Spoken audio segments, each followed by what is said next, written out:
Le secret d'une longue vie, a-t-il dit, c'est l'adaptation. C'est tellement vrai. Vous savez, pendant le Covid, nous avons vécu des choses incroyables, vous et moi. J'ai passé pratiquement une année chez moi, à Londres, à travailler à partir de la maison. Il y en a qui s'en sortaient, il y en a qui s'en sortaient pas. Mais j'ai vu des entreprises, notamment la BBC pour laquelle je travaille, on avait un bâtiment de pratiquement 10 étages. Il n'y avait pas plus de 30 personnes dans le bâtiment. On a appris à travailler en remote, comme disent les Anglais, à distance. Et donc, pour le faire, il fallait transformer la façon de faire, transformer la façon de travailler, transformer même sa façon de penser. Ce n'est pas que le IT, c'est le monde aujourd'hui. Moi, je suis journaliste, mais je vous assure, je suis en train de changer de carrière. Je vais dans le IT pour être comme vous. Voilà. Donc, le secret de la vie, longue vie, transformation, adaptation. Et il a dit, pour transformer, il faut être déterminé, parce que ce n'est pas facile.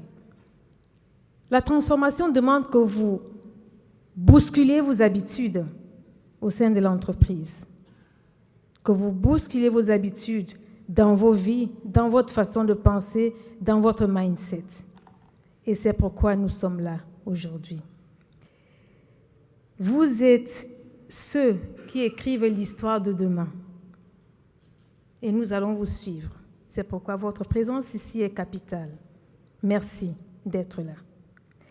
J'appellerai sur ce plateau maintenant M. Mohamed Val El Alem. Il est secrétaire général de l'Union des banques maghrébines. Sous vos applaudissements, s'il vous plaît. Merci. Merci. Il est partenaire de l'organisation. Voilà, pour être précis. Merci. C'est à vous, s'il vous plaît. Bonsoir.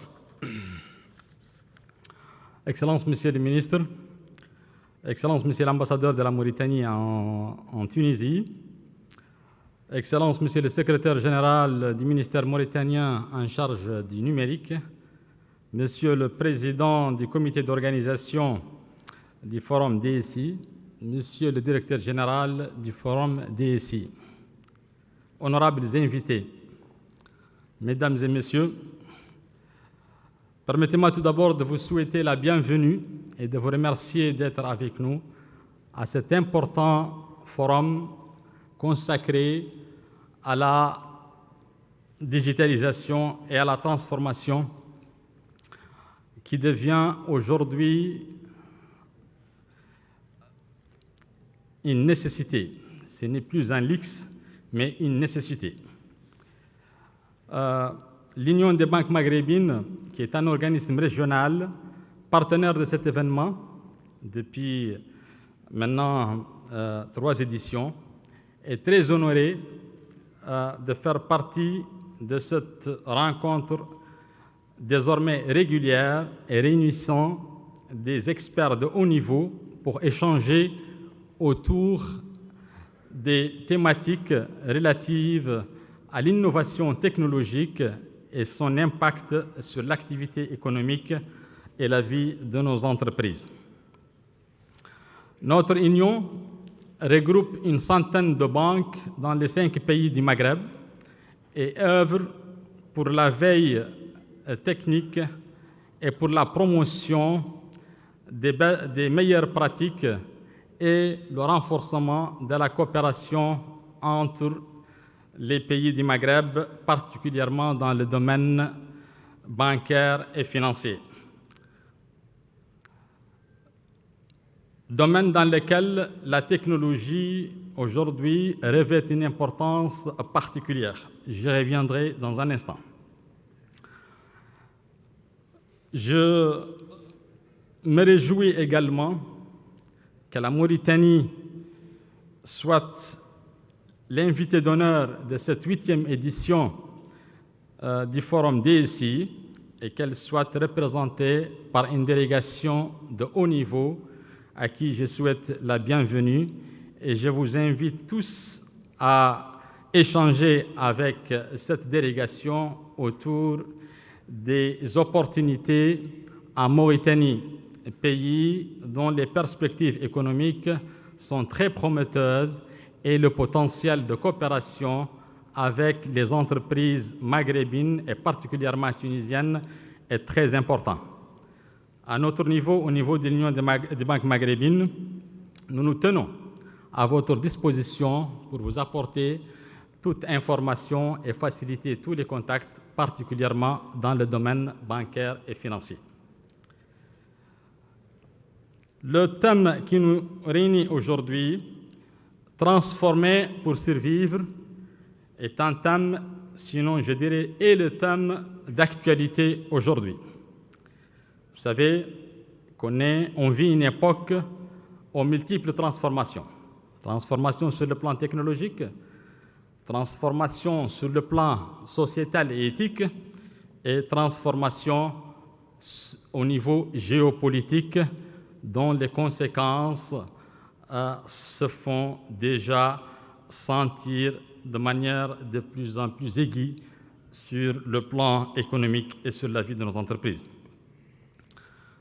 Ainsi, les entreprises aujourd'hui n'ont d'autre choix que de s'approprier la technologie et de faire preuve d'agilité et de capacité de transformation continue si elles veulent rester sur le marché, quel qu'il soit. Comme je représente les banques, je prendrai un exemple du secteur bancaire. Vous savez que l'activité bancaire et financière, telle que nous l'avons toujours connue, est en phase d'être transformée radicalement grâce à l'innovation technologique. L'émergence des technologies telles que la blockchain font par exemple que déjà nous assistons à l'émergence de nouvelles monnaies. Les crypto-monnaies sont l'illustration que la technologie aujourd'hui nous permet de ne plus avoir besoin de ce qu'on appelle les tiers de confiance. Ces tiers de confiance dans le domaine bancaire est la Banque centrale, qui, jusqu'à aujourd'hui, elle détient le monopole de l'émission de la monnaie telle que nous l'avons toujours connue. Néanmoins, aujourd'hui, rien qu'à voir les niveaux d'investissement dans les crypto-monnaies et dans ce qu'on appelle la finance décentralisée en général, il ne fait de doute que la roue de l'histoire tourne dans le sens d'une désintermédiation financière qui, à horizon pas très lointain, s'imposera comme une part intégrante et de plus en plus grandissante du paysage économique et financier. Donc les banques aujourd'hui, à l'instar de toutes les autres entreprises, sont appelées plus que jamais à s'adapter et à être agiles en s'appropriant la technologie. Sur le plan éthique, les défis climatiques auxquels mes prédécesseurs ont fait allusion aujourd'hui font que l'activité économique aujourd'hui ne peut plus se permettre de ne pas avoir une dimension claire et nette, une dimension éthique, une dimension qui prend en compte les défis de notre existence sur Terre.